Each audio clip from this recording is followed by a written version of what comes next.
Right now, without any pain and without any warning sign, your bones may be losing density at a pace that will matter enormously in a decade. In South Korea alone, over 93% of women and nearly 87% of men have blood vitamin D levels below the normal threshold. The number of patients diagnosed with vitamin D deficiency jumped more than 9-fold in just 4 years, according to National Health Insurance data. And this is not a uniquely Korean problem.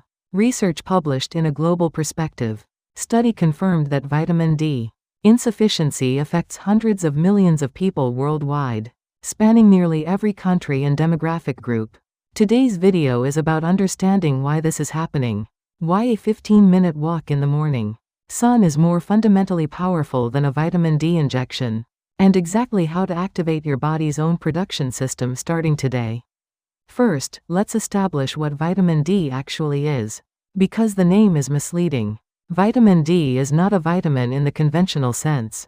It is a steroid hormone precursor, and it only becomes biologically active after completing a 3-stage metabolic journey, when your skin is exposed to UVB radiation from sunlight. A compound called 7-dehydrocholesterol in the skin cells converts to previtamin D3. This is stage 1. The previtamin D3 travels through the bloodstream to the liver, where it is converted to 25-hydroxyvitamin D, the form measured in blood tests. This is stage 2. From the liver it moves to the kidneys, where it is finally converted into 1,25-dihydroxyvitamin D3, the fully active hormonal form that can bind to receptors throughout the body and execute its functions. 3 organs, 3 conversion steps, and the process cannot begin unless UVB light from the sun initiates it at the skin. No sunlight means no starting point. The entire cascade stalls at step 0. This is why food and supplements, while valuable, cannot fully replicate what sunlight provides. A 100-gram serving of salmon provides approximately 600 to 800 international units of vitamin D. A single egg yolk provides about 40 units. A cup of shiitake mushrooms dried in direct sunlight provides approximately 450 units. By contrast, exposing the arms and legs to direct midday sunlight for just 10 to 15 minutes during spring, summer, or autumn can generate 15,000 to 20,000 international units of vitamin D in the skin. A landmark review by one of the world's leading vitamin D researchers confirmed that 5 to 15 minutes of sun exposure on the arms and legs between 10 a.m. and 3 p.m. during the spring, summer, and autumn months is generally sufficient to meet most adults' vitamin D needs. The mathematics are unambiguous. Food alone cannot bridge this gap at a practical daily level. The comparison with injectable vitamin D deserves careful attention. Intramuscular vitamin D injections are medically effective and appropriate in cases of severe deficiency. Both the oral and injectable routes can raise blood levels of 25-hydroxyvitamin D, but sunlight-derived vitamin D carries physiological advantages that neither injections nor oral supplements can replicate. The first is self-regulation and zero toxicity risk. According to the NIH Office of Dietary Supplements, you cannot produce toxic levels of vitamin D from sunlight alone. The skin has a built-in feedback mechanism that stops production once sufficient vitamin D3 has been synthesized, automatically degrading excess previtamin D3 into biologically inert forms. Supplements carry no such safety valve. Taking too much vitamin D from supplements can lead to hypercalcemia, a dangerous elevation of blood calcium that can damage the kidneys. The recognized safe upper limit for supplemental vitamin D in adults is 4,000 international units per day, and this threshold can be inadvertently crossed with supplements. The second and arguably greater advantage of sunlight over supplements is that morning sunlight activates systems far beyond vitamin D that no pill can replicate. When visible and near ultraviolet light from the morning sun enters the eyes and reaches the retina, it activates the suprachiasmatic nucleus in the hypothalamus, the brain's master clock. This triggers a cascade of serotonin release. Serotonin is the neurotransmitter responsible for mood stability, motivation, and emotional resilience. As evening approaches, this serotonin converts into melatonin, which deepens and sustains sleep. A study on the role of morning light in sleep regulation found that early morning light exposure helps align the internal circadian clock and produces measurably healthier sleep patterns. Research published in 2026 in a prospective study found that vitamin D deficiency was associated with a 64% higher risk of developing depression. Morning sunlight addresses both the vitamin D deficiency and the serotonin-melatonin circadian pathway simultaneously. A supplement addresses only the first. The immune effects of vitamin D are equally profound. Active vitamin D binds directly to the vitamin D receptor, or VDR, on the surface of immune cells, including T cells, natural killer cells, and macrophages. A peer-reviewed immunology study confirmed that VDR expression is essential at every stage of a T cell's life, from development and differentiation to executing its effector functions. Vitamin D acts as a dual immune modulator.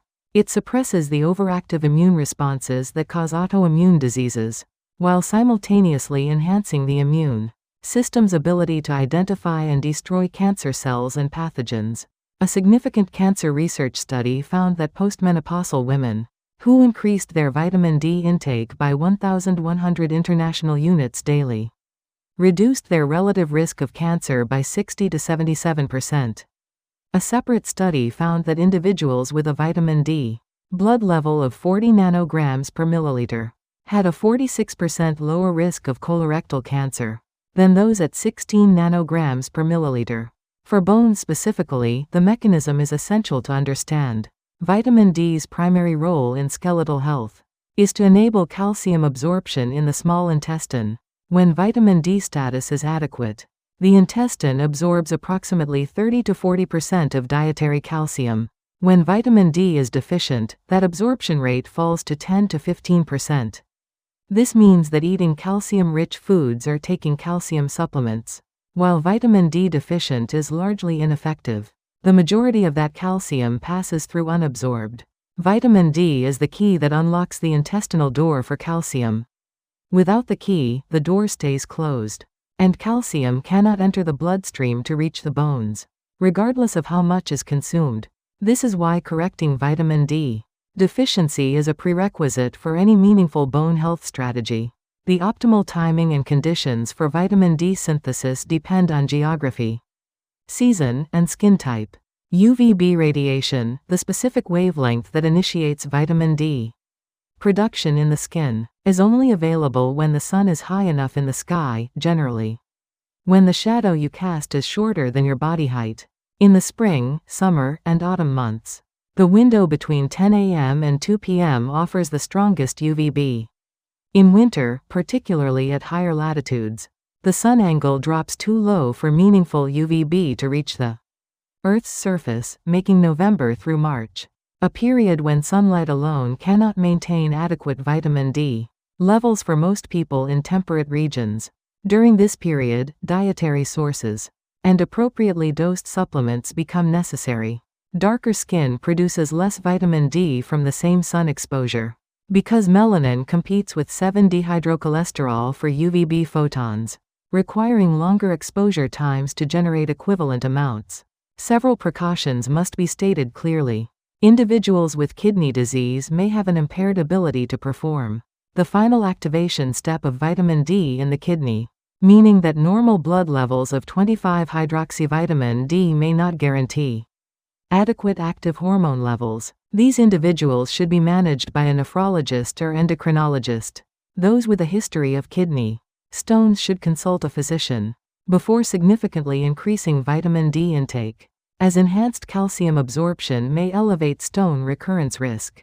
Anyone taking vitamin D supplements should have blood levels checked periodically, as fat-soluble vitamins accumulate and toxic levels are possible. With long-term high-dose supplementation, people at elevated risk of skin cancer should follow the guidance of a dermatologist regarding safe sun exposure duration rather than adopting general recommendations. Nothing in this video constitutes medical advice or replaces individualized guidance from a qualified healthcare provider. If this video gave you a clearer picture of something you have long been deficient in, please subscribe and press the like button. Share it with a parent, a colleague, or anyone who spends too much time indoors. Leave your current vitamin D level or your morning sunlight habit in the comments. Your experience will motivate someone else to start. More evidence-based health insights are coming in the next video. Get outside this morning. 15 minutes. Your bones, your brain, and your immune system will all be better for it.